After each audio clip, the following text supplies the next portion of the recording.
안녕하세요. 김용진 목사입니다. 이 영상은 성경 통독하시는 데 도움을 드리기 위해 마련한 영상입니다. 통독을 하면서 익숙하지 않은 배경과 내용들로 인해 어려움을 겪는 성도분들이 조금이나마 도움이 될까 싶어 마련한 것인데요. 조금만 관심을 기울이시면 읽으시는데 유익이 있을 겁니다. 그럼 오늘 읽을 부분에 대한 안내를 해드리겠습니다.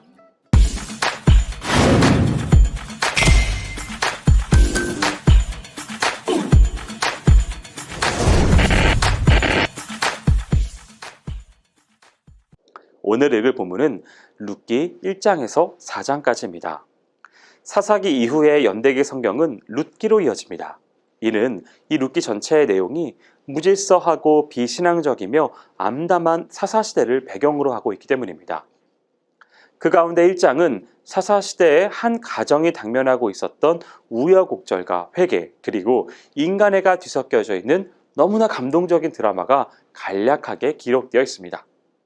1절에서 5절은 룻기의 도입부로서 흉년을 피해서 약속의 땅을 떠나 이방 모압 땅으로 이주한 엘리멜렉 가정이 10여 년 동안 그곳에서 당한 고난을 함축적으로 압축하고 있습니다.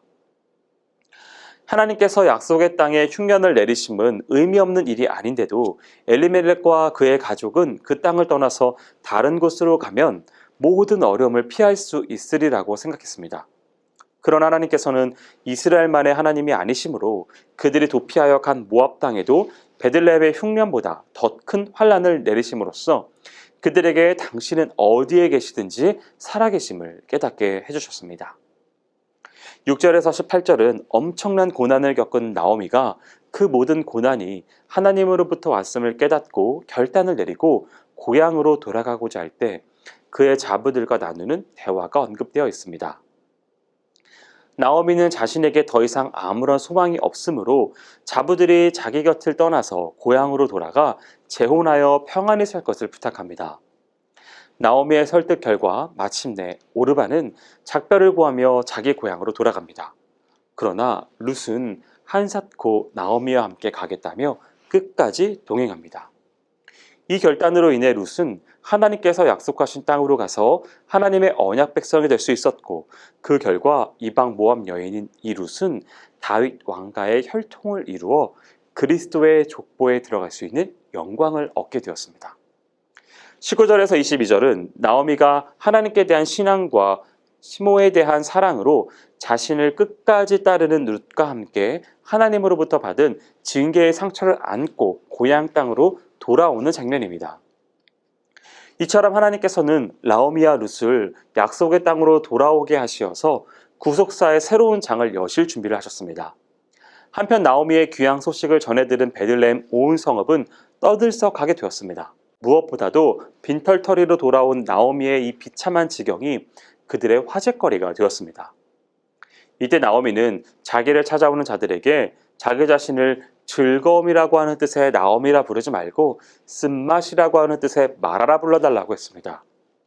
이는 고난의 쓴맛을 본 후 그녀가 체험했었던 하나님께 대한 회개의 심정일 뿐 아니라 실제로 모든 것을 잃은 자신의 고통스러운 심정을 토로한 고백이었습니다. 이 장은 시모를 섬기고 여호와에 대한 신앙을 지키기 위해서 모압 땅에서 베들레헴으로 온 이방 여인 룻과 그 성읍의 유력자이며 엘리멜렉 가족의 친족인 보아스가 베들레헴 들녘에서 우연히 만나 대화하는 장면입니다. 1절에서 7절은 베들레헴 들판에서 룻과 보아스가 처음 만나는 극적인 내용입니다. 보리 추수가 시작될 즈음에 베들레헴으로 돌아왔던 룻은 당시 가난한 자들의 관습을 따라서 이삭을 줍기 위하여 시모의 허락을 받아 들로 나갔습니다. 이것은 룻이 말로만 시모를 따는 것이 아니라 실제 생활 가운데서도 시모를 공경하며 시모의 말을 잘 순종하는 여자였음을 보여줍니다.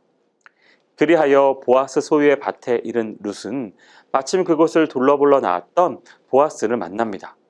8절에서 16절은 보아스가 자기 밭에서 이삭을 줍고 있었던 룻을 보고 그녀를 불러서 호의를 베풀어 주며 그녀와 대화하는 장면이 묘사되어 있습니다.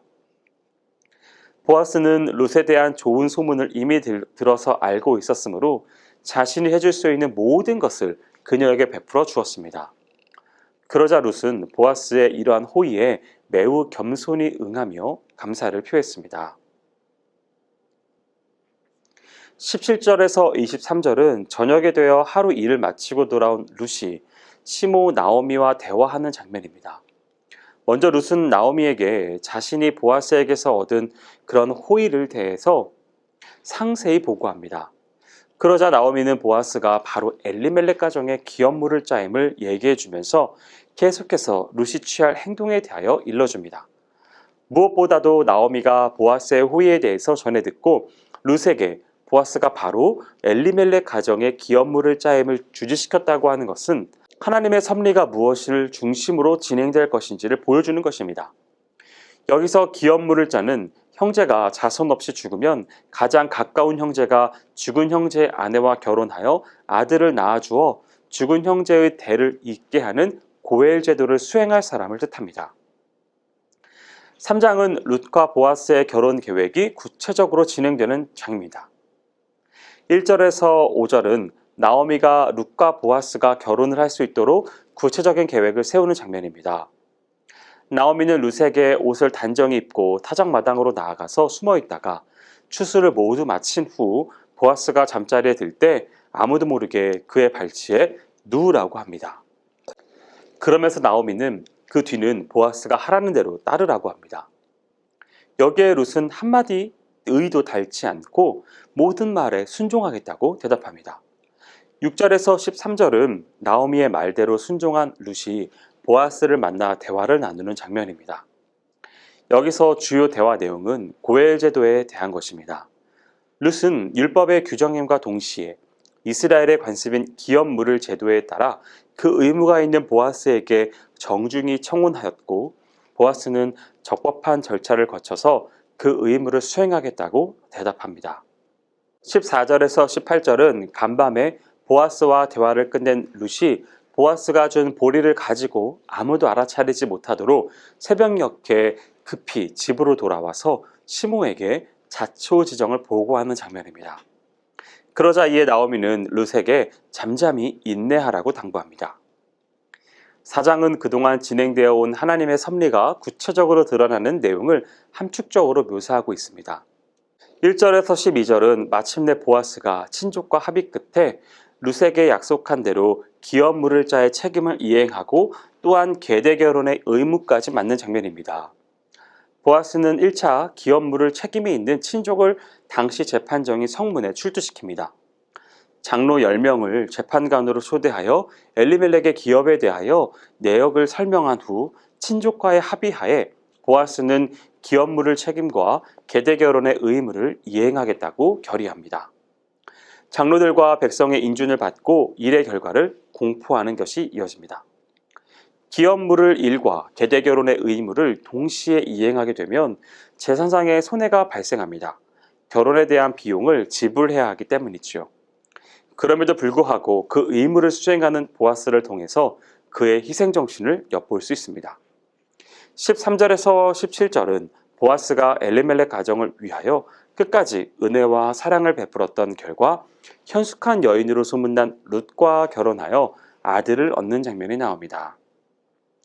이 아이는 사라질 위기에 처한 엘리멜렉 가문을 일으키는 역할을 하고 나오미에게 위로와 즐거움이 됩니다. 더욱이 이 아이의 출생은 그가 속한 가게뿐 아니라 그를 통해 계속되어지는 구속사적인 계보를 새롭게 여는 역할을 합니다. 이 계보가 18절부터 22절에 소개됩니다. 여기까지 룻기 1장에서 4장까지 성경 통독을 하실 때 도움이 될 만한 내용을 전해드렸습니다. 혹시 외에 질문 있으시거나 나누고 싶은 이야기가 있으시면 밴드나 댓글로 달아주시면 필요한 도움을 드리겠습니다. 그럼 내일 다시 만나도록 하겠습니다. 통독 화이팅 하세요!